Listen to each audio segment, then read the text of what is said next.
ምላሴ ወይዘሮ ባዩሽን አንቄ ልጨርሳት ከሷ ይሄ አይጠበቅም ሲል አነቃት። እናቱ በጣም ደነገጠች። ሀንዬ ሁኔታው ምላሴ በጣም ተናዷል፣ ስሜታዊ ሆኗል፣ እራሱን መቆጣጠር አልቻለም። ሀንዬ ከወይዘሮ ሜላት ጋር ሲተቃቀፉ አባቷ ደስ አለው። ሁኔታው በጣም ገረመው። ደስ የሚሉ ናቸው። እንዴት ነው የሚያምሩት! ይቺ ልጄ ናት፣ እርግጠኛ ውስጤ ነግሮኛል ልጄ ናት ሲል ለሰላምዬ ነገራት። ሰላምዬም እኔ ልጅህም ሆነች አልሆነችም እኔ ጋር የሚቀየር ነገር የለም፣ ሁሌም ቢሆን እኔ እህቴ ናት። እርግብ ያላችኋት ልጅ ምኗም አላማረኝም። ሲቀጥል ደግሞ ምንም የሳበች ነገር የለም። ውስጤ ምንም ሰላም አይሰማኝም እሷ ጋር። እልቅስ ከሀና ጋር ሲሆን ሰላም ይሰማኛል። የራሴ ትመስለኛለች። ስነ ምግባሯ፣ ሁለ ነገሯ ይገዛል ሲል ለሰላምዬ ነገራት። ሰላምዬም ሀንዬ በጣም ጥሩ ጸባይ ያላት ናት አለች። ሰላም ሰላም የቻናሌ ቤተሰቦች እንዴት ናችሁ? ሰላማችሁ በዝት ይበል። ላይክ ሰብስክራይብ በማድረግ አበረታቱኝ። መታችሁ ላይክ ሳታደርጉ ግን ለምንድን ነው የምትሄዱት? በቅንነት ላይክ አድርጉኝ ፕሊስ ውዶችዬ። እንግዲህ ዛሬ ምላሴ እንግዲህ አክስት ተብያዋን ወይዘሮ ባዩሽን ያነቀበት ምክንያትና እንዲሁም የሀንዬ አባት ማለት ነው፣ ያው የእውነተኛ አባቷ ማለቴ ውስጤ በጣም ሀንዬን ነው የሚለው። እንደገና ደግሞ በእሷ ትልቅ እምነት አለኝ። እኔ ለምን እንደው አላቅም፣ እሷ ላይ በጣም ደስ የሚል ውስጤ ደስ የሚል ነገር ይሰማዋል። እርግጠኛ ነኝ ልጅ ሀና ናት። ይቺ እርግብ የምትሏት ማን ነው ስሟ? እርግብ የምትሏት ግን ምኗም አላማረኝም ሲል ለሰላምዬ ነገራት። ሰላምዬም ሀንዬ እንኳን አንተ አይደለህም ማንኛውም ሰው መንገደኛ የሚወዳት አይነት ልጅ ናት።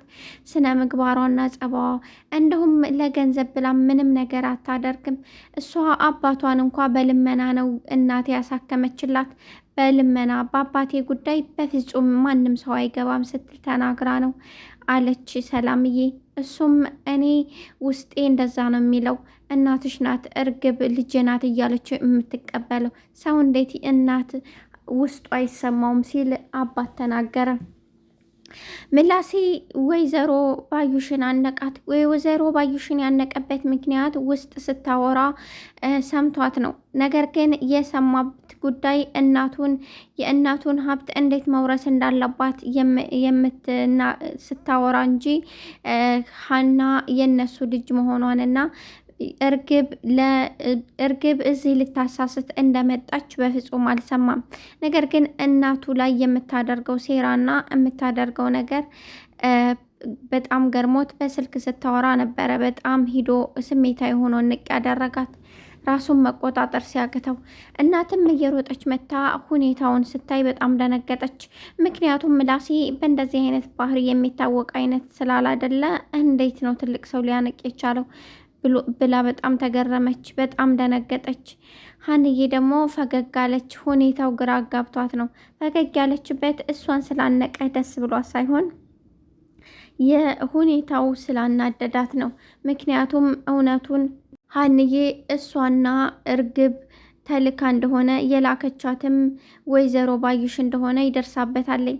ነገር ግን ምንም አይነት መረጃ የላትም። እንዴት አድርጋ እንደዛ ለሁሉም ማሰማት ትፈልጋለች። ነገር ግን በፍጹም መረጃ ስለሌላት ማንም ሰው እንደማያምናትና ወይዘሮ ሜላት ደግሞ ቤተሰቤን ልትበጠብጥ ነው ብላ ስለምታስብ መረጃ ስለሌላት ዝም አለች። ሀንዬ እውነቱን ደርሳበታለች። የገዛ ጓደኛዋ እንደሆነችና ቤተሰቡን ልትረብሽ የፈለገችው እንደገና የልጇን አምጥታ እዚህ ጋ የጣለቻት እርግብን እሷ እንደሆነች በደንብ ደርሳበታለች። ለዛ ነው ምላሴ በጣም ስሜታዊ ሆኖ እንቅ ሲያደርጋት ፈገግ ያለችው። ምክንያቱም እሷ በጣም አረመኔና በጣም ክፉ ሰው እንደሆነች ገብቷታል። እውነቱን ያወቀ መስሏት ነበረ። ሁሉንም ነገር እኔ የቤታቸው ልጅ ሆኜ እነሱ ሁሉንም ነገር አቀነባብረው እንደሆነ እዚህ ጋር ያመጡት ተረታ ነበር። ነገር ግን ምላሴ ያን አይደለም የሰማው ምን ያህል እናቱን እንደምጠላትና እንደምትመቀኛት ሀብቷን ለመውረስ እንደሆነ እዚህ ጋር የመጣችው በደንብ ነው የተረዳው። ምክንያቱም በስልክ ስታወራ ሰምቷታል።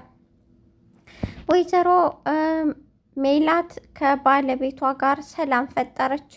ሀንዬ ነገሮች ልጆቹ ምርመራ ጨርሰው ነገሮች እስከሚስተካከል ድረስ ከሱ ጋር ሰላም መፍጠር አለብሽ ሲላት ምላሴ ሁሉንም ነገር ተወች።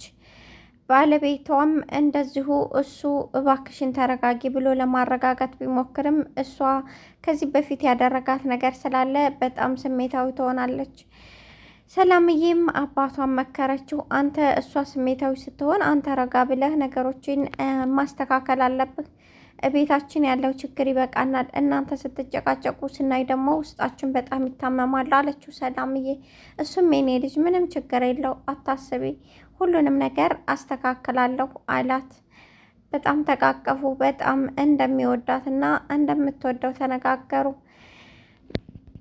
እርግብ ሀናን ለማስወጣት በጣም ብዙ ጥረት አደረገች። ብር ሰርቃ ወደ ወይዘሮ ባዩሽ ጋር ወስዳ ሀና ነው የወሰደችው ለማስባል ብር እንደምታነሳና ከቁም ሳጥኑ የተወሰነ ብር እንዳየች ለወይዘሮ ባዩሽ ደውላ ነገረቻት። ወይዘሮ ባዩሽም አሁን ጥሩ ሀሳብ አምጥተሻል፣ እንደዚህ ነው የሚሆነው። ስለዚህ ሀናን እዛ ውስጥ ሁል ጊዜ የምታኖርበት ቁም ሳጥን ውስጥ ፎቶና መስቀል ልትፈልግ ስለምትሮጥ እዛ ጋር ያነሳች የሚመስራት ወይዘሮ ሜላት ሀና ናት። ስለዚህ ይሄንን ነገር በደንብ ማድረግ አለብሽ ስትላት ወይዘሮ ሜላት ሁሉንም ነገር ከሰማች ሀናን ከቤት ታስወጣታለች። ስለዚህ እኛ ደግሞ እንገላገላለን ስትላት አክስቷ እሷም እርግብም ተስማምቻለሁ ብላ ቁም ሳጥኑ ያለውን ብር የወይዘሮ ሜላትን አነሳች። ወይዘሮ ሜላትም ብትፈልገው አጣችው። ሀና ብር እዚህ አይተሻለሁ ያለቻት እንዳላየች ብትነግራትም በጣም ተናደደች። አንቺ ነሽ የሰረቅሽው፣ ለአባትሽ ሕክምና እንደሆነ እኔ ችዬሻለሁ፣ በነፃ ነው የሚታከመው፣ ምንድን ነው የምትፈልጊው ስትል ሀንዬን ተቆጣቻት። ሀንዬን በጣም አዘነች። እኔ በፍጹም ሌባ አይደለሁም አለች። የሀንዬ የሰላምዬ አባት ገባ። ምን እየተፈጠረው እቺ ሌባ ናታ እያለች ስትናገራት ስነ ስርዓት ሊኖርሽ ይገባል፣ ተይ እንጂ እንዴት እንደዚህ ትያታለች ብሎ አቀፋት። የሰላምዬ አባት እንግዲህ ሁሉ ነገሩ ነግሮታል። ሀንዬ የገዛ ልጁ እንደሆነች እና ሁሉንም ነገር በፍጹም ከእርግብ ጋር እንደማትመሳሰል እና ሀንዬ የእሱ ልጅ እንደሆነች በስነ ስርዓት ገብቶታል። ነገር ግን አሁን ያልገባው ነገር ምርመራው ነው። ምርመራው ከተቀየረና ምርመራውን የምትቀይረው ደግሞ ባዩሽ ናት። ባዩሽ ሁሉን ነገር አዘጋጅታ ነው የጠበቀቻት። የሀንዬ አባት ሆስፒታል ሆኖ ሕክምናውን እየቀጠለ ነው። ምክንያቱም ከሆስፒታል ከወጣው ትንሽ ከባድ ስለሆነ ሆስፒታል ሆኖ ሕክምናውን እንዲጨርስ ሙሉ ሕክምናውን ዶክተሮች አዘዙ። አሴር እየተመላለሰ ምግብም እንደውም የሚበላ ይፈልግለታል። የሀንዬ አባት ሀንዬ የሆነ ነገር ሰሞኑን ሆናለች፣ በመረጋጋት ላይ አይደለችም። ስለዚህ እውነታውን እንድታቅና ስራ ቦታዋ ተከታትላ እንድትሄድ እፈልጋለሁ ሲሉ ተናገሩ። አሴርም በፍጹም ለምንድን ከሰማች እኮ ትቀየመኛለች አሏቸው። ምንም አትቀየምህም አብሽር ብለው ነገሩት። የሰላምዬ አባት ሀንዬን በጣም ይወዳታል። በጣም መንከባከብ ጀመረ። ሀንዬ ቁጭ በይ ሲናወራ እያለ ሁል ጊዜ ቁጭ አድርጎ አንዳንድ ምክሮችንም ሆነ አንዳንድ ጥያቄዎች ይጠይቃታል። እሷም በስነ ስርዓት ትመልሳለች።